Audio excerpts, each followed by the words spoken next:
Դեկտեմբերի 28-ին Մայրաթոռում պատարագի մասնակցելու մասին ՔՊ-ից 3 վստահեցրին, որ իրենց պաշտոնապես չեն հայտնել այդ մասին։ Փաշինյանի խոսնակը հայտարարեց, որ առաջիկա պատարագի եկեղեցին դեռ հայտնի չէ։ Ըստ լուրերի Փաշինյանը որոշել է ամեն գնով լուծել եկեղեցու եւ վեհափառի հարցերը։ Տիրադավ եպիսկոպոսների իր խաժամուժի հետ մտնել Մայր տաճար, իսկ մինչ այդ ուժայինների միջոցով եկեղեցին մաքրազարդել հոգեվորականներից, եթե պետք է, վեհափառի այլ մտերիմների էլ կալանավորել, որ նա ծնկի գա։ Որոշել է ամեն գնով միջև ընտրությունները լուծել հարցը։ Բացի նրանից, որ արտաքին ուժերն են պահանջում, նա նաև կարծում է, որ եթե հաջողվի իրագործել իր պլանը, ապա հանրային ապաթիան կաճի եւ այլևս մեծ ջանքեր չեն պահանջվի ընտրություններում հաղթելու համար։ Շարքային քաղաքացին կսկսի ատել ոչ միայն եկեղեցին ծնկի բերած Փաշինյանին, այլև անկարող ընդդիմությանը, որն ի զորու չեղավ կանխել այդ ամենը։ Նախորդ շաբաթ նաստուգողական թեստ էր իրականացնում 10 տիրադավների միջոցով, որ հասկանա ընդդիմության վեհարանը պաշտպանողների ռեսուրսը, թե քանի հոգի է իր դեմ կանգնելու եւ ինչ քանակի զորք է պետք ներգրավել վեհարանը գրավելու համար։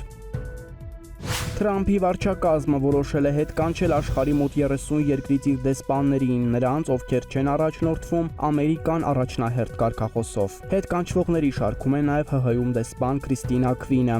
որի հետ կանչն անհանգստություն է առաջացրել ՀՀ իշխանական շրջանակներում։ Չնայած դեսպանին մի քանի ամիս էր մնացել, նա նշանակվել է 2023-ի հուլիսին, 3 տարին կլրանար 26-ի ամռանը։ Գաղտնիք չէ, որ Ուկրաինայից Հայաստան գործուղված ԱՄՆ դեսպանը ՀՀ իշխանությունների կուրատորն է, աչք է փակում բոլոր ապօրինությունների, քաղբանդարկյալների, եկեղեցու դեմ իշխանական գրողների վրա։ Մինչդեռ նախորդ ամիս Թրամփի որդին Հայաստան չեկավ հենց եկեղեցու դեմ հարձակումների պատճառով։ Թաքեր Կարլսոնին Նարեկ Կարապետյանի հարցազրույցից Թրամփ կրտսերը եկեղեցու դեմ հարձակման մասին իմանալուց հետո որոշեց հրաժարվել Հայաստան այցից եւ գործող իշխանության ներկայացուցիչների հետ հանդիպումներից։ Այնպես որ ամերիկյան վարչակազմը ի տարբերություն Քվինի չէր կարող աչք փակել հայ առաքելական եկեղեցու դեմ հարձակումների վրա։ Դեսպանին մինչև ընտրությունները հետ կանչել է եւ նոր դեսպան գործուղելը ըստ իշխանականների պատահական չի արվում։